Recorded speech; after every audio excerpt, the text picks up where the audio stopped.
नमस्कार मित्रो, माझ्या कायदेभान या लीगल चॅनलवर तुमचं स्वागत आहे.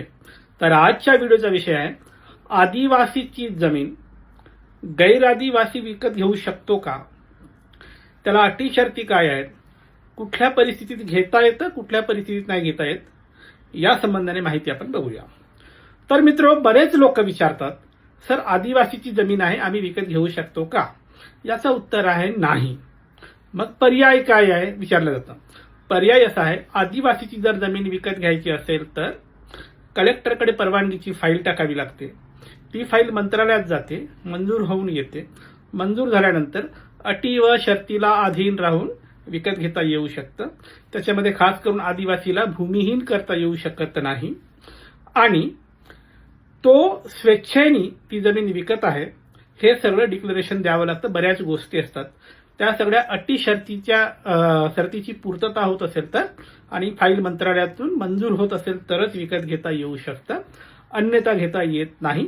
असं त्याचं साधं सोपं सरळ उत्तर आहे. मग प्रश्न पडतो, या व्यतिरिक्त अजून कुठले मार्ग आहेत का? तर मार्ग नाही, पण उपाय एक असा आहे, या आदिवासींनी आपली जमीन जर एनए केली, लेआउट टाकला, प्लॉटिंग टाकली आणि एनएटीपीच्या ऑर्डर सकट हे जे काही लेआउट टाकलं त्याचे सगळे स्वतंत्र 7/12 केले, तर मात्र ही जमीन एनए झाल्या लेआउट टाकल्या याचं ॲग्रिकल्चरल हा स्टेटस ड्रॉप होतो. एकदा या जमिनीचं ॲग्रिकल्चरल स्टेटस ड्रॉप झालं की आदिवासी म्हणून त्या जमिनीला जे काही प्रोटेक्शन होतं ते प्रोटेक्शन पण निघून जातं.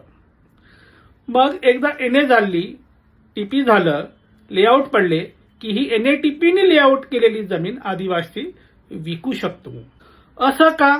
त्याचं उत्तर असं आहे, आदिवासीच्या जमिनीला जे प्रोटेक्शन आहे ती हस्तांतरित करता येऊ शकत नाही.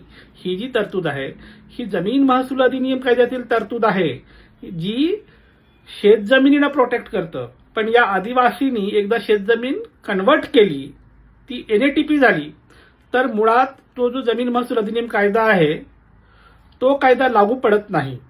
त्याच्यामुळे त्या कायद्यातील आदिवासीची जमीन प्रोटेक्ट करणारी 35-36 जे सेक्शन्स आहेत ते सुद्धा लागू पडत नाही. त्या सेक्शनच्या विंडोमधून ही जमीन बाहेर जाते. त्याच्यामुळे एनएटीपी केलेली आदिवासीची जमीन मात्र विकता येऊ शकतं, त्या प्लॉटचा व्यवहार केला जाऊ शकतात. बरं, या अनुषंगाने काही जजमेंट आहे का? हो, जजमेंट आहे. ऑनरेबल बॉम्बे हायकोर्टाचं नागपूर बेंचचं जजमेंट आहे. ऑनरेबल जस्टिस वासंती नाईक यांच्या बेंचनी हे जजमेंट दिलेलं आहे. त्याच्यामध्ये स्पष्ट लिहिलेलं आहे की एकदा आदिवासींनी त्याची जमीन एनएटीपीमध्ये जर कन्वर्ट केली असेल तर त्याचा ॲग्रिकल्चरल लँड हा स्टेटस ड्रॉप होतो. त्याच्यामुळे जमीन महसूल अधिनियम अंतर्गत मिळणारं प्रोटेक्शन पण जातं. एनएटीपी झाल्यामुळे ती जमीन आता आदिवासी राहत नाही किंवा ती प्रोटेक्टेड लँड राहत नाही. त्याच्यामुळे त्या जमिनीचं हस्तांतरण केलं जाऊ शकतं, ती जमीन विकल्या जाऊ शकते आणि याला कुठलीही बाधा येत नाही. अशा पद्धतीचं हे जजमेंट आहे. त्यामुळे मित्रो, जर आदिवासीची जमीन असेल आणि ती जर तुम्ही थेट विकत घेणार असाल तर तुम्हाला कायद्याची बाधा येते आणि शर्तभंग होऊन तुमचा व्यवहार रद्द ठरतो आणि आदिवासीला जमीन रिस्टोर होते.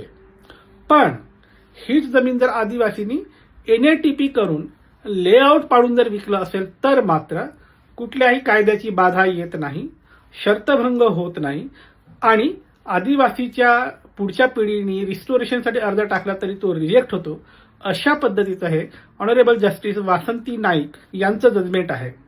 तर तुमच्या केसमध्ये असं काही असेल तर हा जजमेंट लावून तुम्ही त्या अनुषंगाने केस लढू शकता किंवा आदिवासी जमिनीचा व्यवहार करण्यासाठी काही डाऊट्स असतील तर हे जजमेंट वाचून ते डाऊट क्लिअर करून घेऊ शकता आणि त्यानंतर योग्य असेल तर व्यवहार करू शकता किंवा कायद्यात बसेल तर व्यवहार करू नका.